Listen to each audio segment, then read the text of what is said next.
Hi, my name is Larissa Kaiser, and I'm the founder of Jill, a Women Plus in Translation reading series that spotlights women and/or non-binary translators, or translators of women and/or non-binary authors, or both.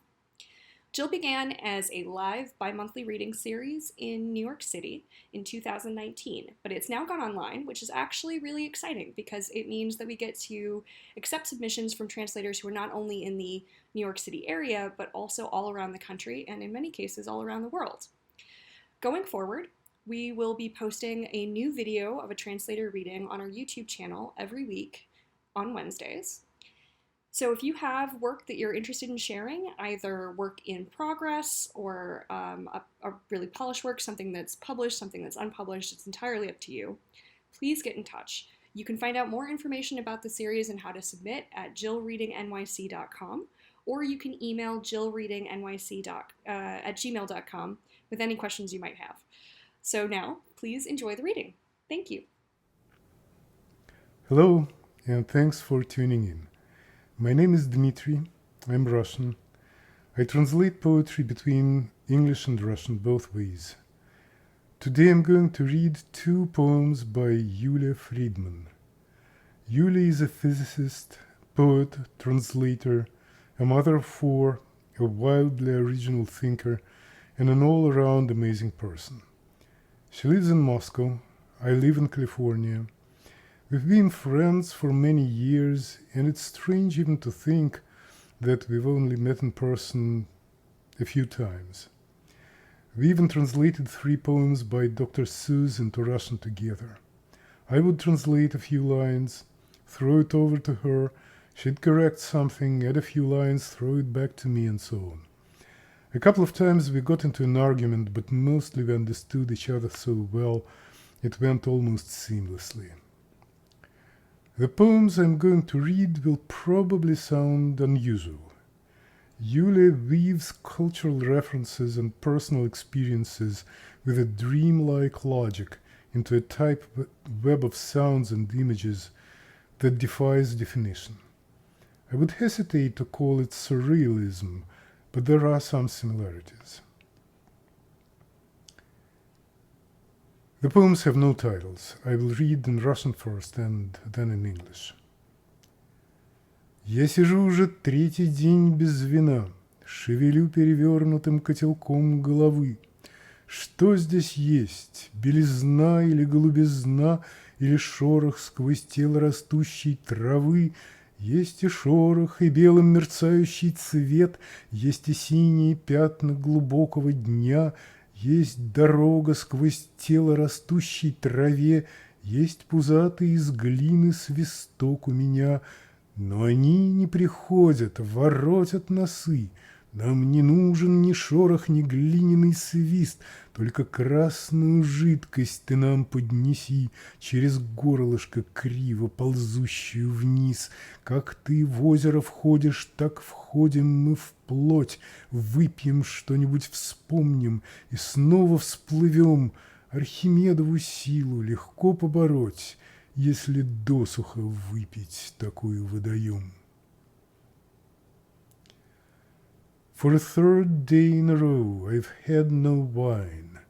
I'm stirring the upturned pot of my head. What do we have here, the blue or the white, or the grass rustling through the body's flower bed?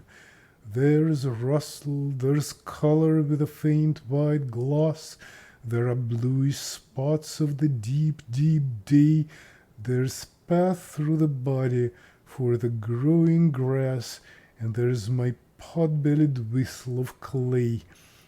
But they don't come, they turn away and scoff. We don't want your rustle or your clay pot whistle, but offer us the liquid, the red and the rough, oozing from the bottleneck in a lopsided trickle. As you enter the lake, so we enter the meat. Have a sip and remember and surface again. The Archimedes force is as easy to beat as this body of water is easy to drain.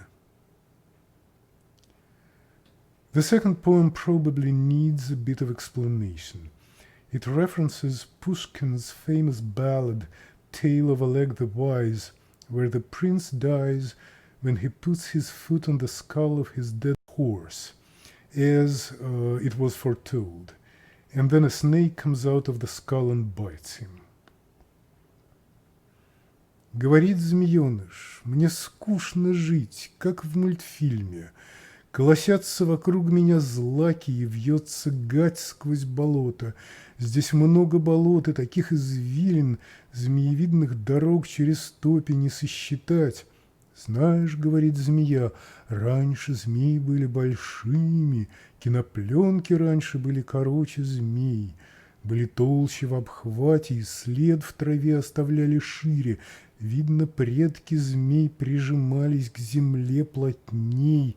Говорит змееныш, мне скучно смотреть на звезды. Обвиваю стебель, и ночью скрипит камыш. Говорит змея, это просто ночные гнезда. Птицы смотрят вниз, когда о них говоришь. Они помнят время, когда огромные змеи ели их птенцов. Им глаза расширяет страх. Пели песни, а птицы слушали их немея, соблюдали ритм, раскачиваясь на хвостах. Говорит змееныш, ты вовсе меня не слышишь. Мало мне княжеский череп, узка голова коня. Мне приелись птенцы дрозда и полевые мыши. Я устал от того, что ты не слышишь меня. Отвечает змея, давным-давно у змей были уши, чуткий слух, нежный голос и сладкий душистый яд, и гигантские мыши, и яйца мясных кукушек, молоко людей. Вот так у нас говорят. А теперь, вылупляясь весной, норовят уползти в июле, ты им слово, они впустую разинут рот, покидают дом и жертву не караулят, и бродячий князь неведомо как умрет. The baby snake says, my life is boring like a cartoon. Grasses ripen around me, and a brushwood path winds through the mire. It's marsh all around, and roads strewn on it twist like snakes, like they are of our own kind.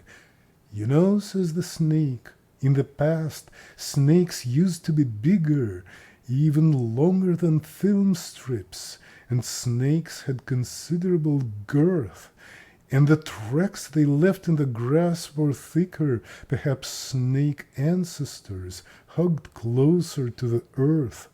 The baby snake says, I'm bored looking at stars. Wound around the flimsy stalk and the creaky cane. The snake says, these are simply night nests, they are. Birds look down from the sky when you mention their name. They remember the times when enormous snakes ate their chicks. Terror makes their eyes open wide, sang them songs. Birds listened, speechless and shaking, and stood up on their tails, rocking from side to side. The baby snake says, you don't listen to what I'm saying. The prince's skull is too tight for me, and the horse's head too narrow. I'm tired of eating the baby starlings and voles. I'm fed up with you not hearing what I said. The snake answers, long ago we snakes had ears. We had ear for music, sweet voice and fragrant venom.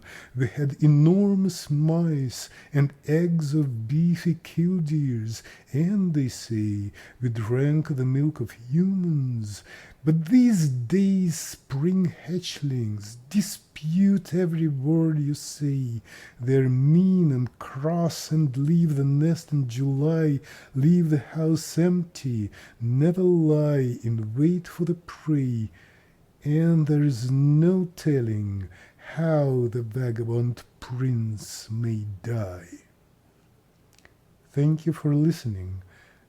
And again, these were poems by the Russian poet Yulya Fridman.